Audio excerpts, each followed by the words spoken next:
আমি যদি হতাম কবি জীবনানন্দ দাশ। আমি যদি হতাম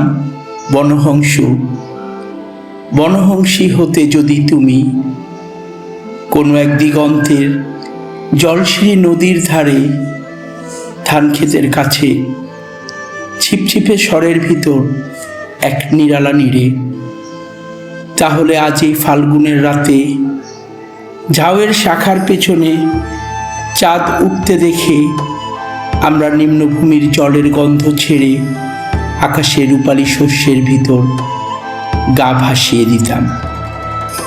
তোমার পাখনায় আমার পালক, আমার পাখনায় তোমার রক্তের স্পন্দন। নীল আকাশে ক্ষয়ক্ষেতের সোনালি ফুলের মতো অজস্র তারা, শিরীষ বনের সবুজ রোমস নীড়ে সোনা ডিমের মতো ফাল্গুনের চাঁদ।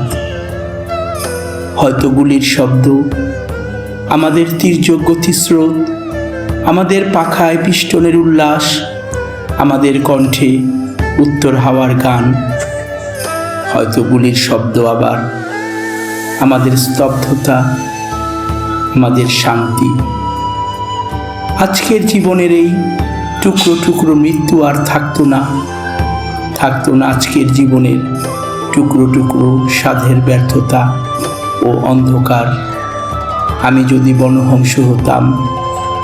বনহংসী হতে যদি তুমি কোনো এক দিগন্তের জলশিরি নদীর ধারে ধানক্ষেতের কাছে